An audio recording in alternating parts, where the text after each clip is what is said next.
മഹാത്മാഗാന്ധിയുടെ രാഷ്ട്രീയ ഗുരുവായ ഗോപാലകൃഷ്ണ ഗോഖലെ ഭാരത സ്വാതന്ത്ര്യ സമര ചരിത്രത്തിലെ മഹാനായ ഒരു നേതാവാണ്. അദ്ദേഹത്തിന്റെ ദേശസ്നേഹവും ആദർശപരമായ ജീവിതവും എല്ലാവരെയും ആകർഷിക്കുന്ന ഒന്നായിരുന്നു. മികവുറ്റ പാർലമെന്റേറിയൻ എന്ന നിലയിലുള്ള അദ്ദേഹത്തിന്റെ കഴിവുകൾ ബ്രിട്ടീഷ് ഭരണാധികാരികൾ പോലും വിസ്മയത്തോടെയാണ് സ്മരിച്ചിരുന്നത്. ഗോഖലെയുടെ കഴിവുകൾ മനസ്സിലാക്കി സാർ പദവി വരെ നൽകാൻ ഭരണാധികാരികൾ തയ്യാറായെങ്കിലും അദ്ദേഹം അത് സ്വീകരിക്കാൻ തയ്യാറായില്ല. ഗോഖലെയുടെ ജീവിതം രാഷ്ട്രീയ, സാമൂഹ്യ, സാംസ്കാരിക പ്രവർത്തകർക്ക് എന്നും മാതൃകയാണ്.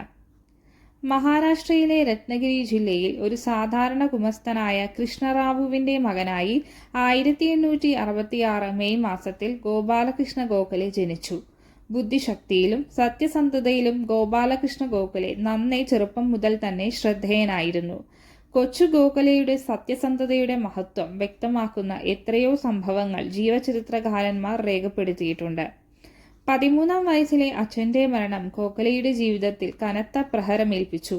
എന്നാൽ 18 വയസ്സുള്ള ജ്യേഷ്ഠ സഹോദരൻ കഠിനാധ്വാനം ചെയ്ത് ബുദ്ധിമാനായ അനുജനെ പഠിപ്പിക്കുവാൻ തയ്യാറായി. ജ്യേഷ്ഠന്റെ കഷ്ടപ്പാടുകൾ മനസ്സിലാക്കി വളരെ ലളിതമായ ജീവിതം നയിച്ചുകൊണ്ട് ഗോഖലെ പഠനത്തിൽ ശ്രദ്ധ കേന്ദ്രീകരിച്ചു. 18-ാം വയസ്സിൽ BA ബിരുദം നേടിയ അദ്ദേഹം താമസിയാതെ തന്നെ ഒരു കോളേജ് അധ്യാപകനായി ജോലിയിൽ പ്രവേശിച്ചു. പൂനെയിൽ കോളേജ് അധ്യാപകനായിരിക്കുന്ന അവസരത്തിലാണ് ലോകമാന്യ ബാലഗംഗാധര തിലകുമായും മറ്റും ബന്ധപ്പെടാൻ ഗോഖലെയ്ക്ക് അവസരം ലഭിച്ചത്.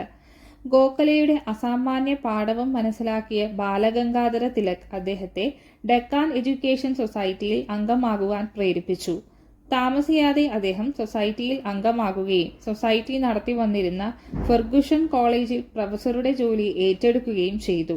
ഇതോടെ ഗോഖലെയുടെ ജീവിതം പുതിയ ഒരു പാതയിലേക്ക് തിരിഞ്ഞു. മഹാദേവ് ഗോവിന്ദ റാനഡെയുമായുള്ള ബന്ധം അദ്ദേഹത്തിലെ ദേശാഭിമാനത്തെയും സ്വാതന്ത്ര്യബോധത്തെയും ഉത്തേജിപ്പിക്കാൻ സഹായിച്ചു. 1889 ബോംബെയിൽ ചേർന്ന കോൺഗ്രസ് സമ്മേളനത്തിൽ 23-കാരനായ ഗോഖലെ ചെയ്ത പ്രസംഗം എല്ലാവരുടെയും ശ്രദ്ധ പിടിച്ചുപറ്റി. കോൺഗ്രസ് നേതൃത്വ രംഗത്ത് പുതിയൊരു താരം ഉദിച്ചു വരുന്നതായി എല്ലാവർക്കും ബോധ്യമായി. തുടർന്ന് 1897 വരെയുള്ള എല്ലാ കോൺഗ്രസ് സമ്മേളനങ്ങളിലും പ്രധാന പ്രമേയങ്ങൾ അവതരിപ്പിക്കുവാനും അവ പിന്താങ്ങുവാനുമുള്ള സൗഭാഗ്യം ഗോഖലെയ്ക്ക് ലഭിച്ചു. 1897 ഇന്ത്യ ഗവൺമെന്റിന്റെ ഭരണ ചെലവുകളെ സംബന്ധിച്ച് പാർലമെന്റ് നിയമിച്ച കമ്മീഷന്റെ മുമ്പാകെ തെളിവ് നൽകാൻ ഗോഖലെ ഇംഗ്ലണ്ടിലേക്ക് പോവുകയുണ്ടായി. ഗോഖലെയുടെ തെളിവുകൾ അടിസ്ഥാനമാക്കി കമ്മീഷന്റെ റിപ്പോർട്ട് ഗവൺമെന്റ് അംഗീകരിക്കുകയും ചെയ്തു. ഗോഖലെ ഇംഗ്ലണ്ടിലായിരുന്ന അവസരത്തിൽ ബോംബെയിലും പൂനെയിലും ഭീകരമായ പ്ലേഗ് ബാധ ആഞ്ഞടിച്ചു. ഈ അവസരത്തിൽ ഗവൺമെന്റിന്റെ പ്ലേഗ് നിവാരണ പ്രവർത്തനങ്ങൾ പ്ലേഗ് ബാധയേക്കാൾ ഭീകരമായി മാറി. ഇതിനെക്കുറിച്ചുള്ള റിപ്പോർട്ടുകൾ സുഹൃത്തുക്കൾ ഗോഖലെയ്ക്ക് അയച്ചു കൊടുത്തു.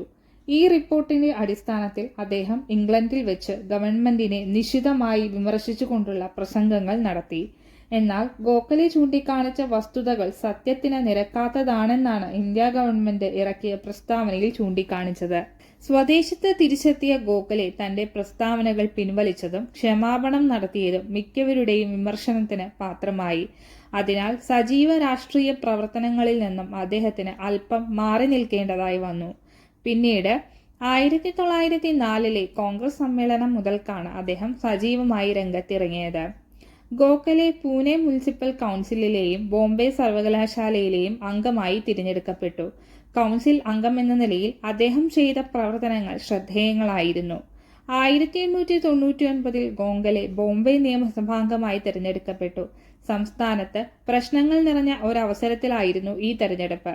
ഈ അവസരത്തിൽ അദ്ദേഹം നാട്ടിലെ പ്രശ്നങ്ങളെക്കുറിച്ച് പഠിക്കുകയും നിയമസഭയിൽ അവ അവതരിപ്പിക്കുകയും ചെയ്തു. ഇത് ഭരണപക്ഷത്തിന്റെയും പ്രതിപക്ഷത്തിന്റെയും ഒരുപോലെയുള്ള പ്രശംസയ്ക്ക് പാത്രമായി. 1902 കേന്ദ്ര നിയമനിർമ്മാണ സഭയിലേക്കും അദ്ദേഹം തിരഞ്ഞെടുക്കപ്പെട്ടു. 1902 കേന്ദ്ര നിയമസഭയിൽ ബജറ്റിനെ വിമർശിച്ചുകൊണ്ട് അദ്ദേഹം ചെയ്ത ആദ്യ പ്രസംഗം പ്രത്യേകം ശ്രദ്ധേയമായിരുന്നു. പ്രതിപക്ഷ നേതാവായിരുന്ന ഗോഖലെ ഗവൺമെന്റിനെ അന്ധമായി വിമർശിക്കുകയായിരുന്നില്ല ചെയ്തത്. സ്വന്തം നാടിന്റെ ഗുണത്തിനു വേണ്ടി ഭരണത്തിലെ പോരായ്മകൾ ചൂണ്ടിക്കാണിക്കുകയും അവയ്ക്ക് പരിഹാരങ്ങൾ നിർദ്ദേശിക്കുകയുമായിരുന്നു അദ്ദേഹത്തിന്റെ രീതി. ദൈവം അദ്ദേഹത്തിന് അസാധാരണമായ കഴിവ് കൊടുത്തിട്ടുണ്ട്, അത് അദ്ദേഹം ഉപയോഗിച്ചു വരുന്നു എന്നാണ് വൈസ്രോയിയായ കേഴ്സൺ പ്രഭു പോലും ഗോഖലെയുടെ പ്രസംഗങ്ങളെപ്പറ്റി അഭിപ്രായപ്പെട്ടത്.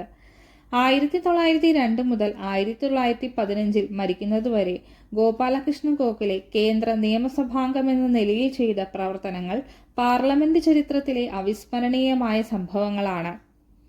1905 കാശിയിൽ വെച്ചു ചേർന്ന കോൺഗ്രസ് സമ്മേളനത്തിൽ ഗോഖലെയെ അധ്യക്ഷനായി തിരഞ്ഞെടുത്തു. ആ വർഷം തന്നെ അദ്ദേഹം രാഷ്ട്രീയ സേവനത്തിനായി ആത്മാർത്ഥതയുള്ള പ്രവർത്തകരെ വളർത്തിയെടുക്കുന്നതിനായി ഭാരത സേവാ സംഘം സെർവൻസ് ഓഫ് ഇന്ത്യ സൊസൈറ്റി രൂപീകരിച്ചു. സൊസൈറ്റിയുടെ പ്രവർത്തനങ്ങൾ മഹാരാഷ്ട്രയിൽ മാത്രം ഒതുങ്ങി നിന്നില്ല. 1921 മലബാർ ലഹളയ്ക്ക് ഇരയായവർക്ക് സൊസൈറ്റി ചെയ്ത സേവന പ്രവർത്തനങ്ങൾ പ്രത്യേകം ശ്രദ്ധേയങ്ങളായിരുന്നു.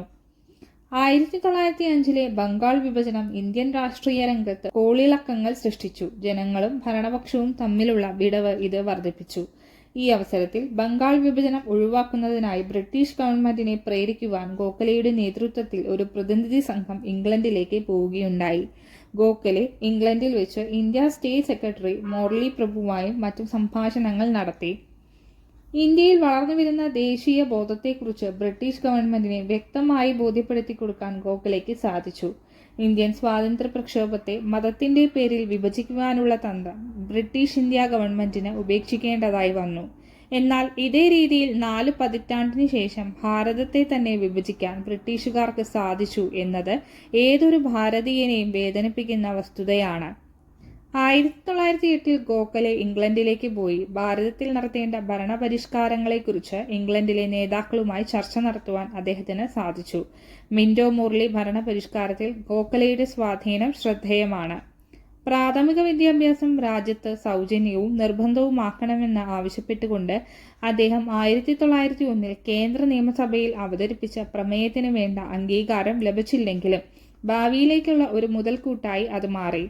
ഇന്ത്യ സ്വതന്ത്രമായി കഴിഞ്ഞാൽ ഈ വിദ്യാഭ്യാസ പരിഷ്കാരങ്ങൾ നടപ്പിലായിക്കൊള്ളും എന്ന് അദ്ദേഹം ഈ അവസരത്തിൽ അഭിപ്രായപ്പെട്ടത് ഇന്ന് ഒരു യാഥാർത്ഥ്യമായിരിക്കുകയാണ്.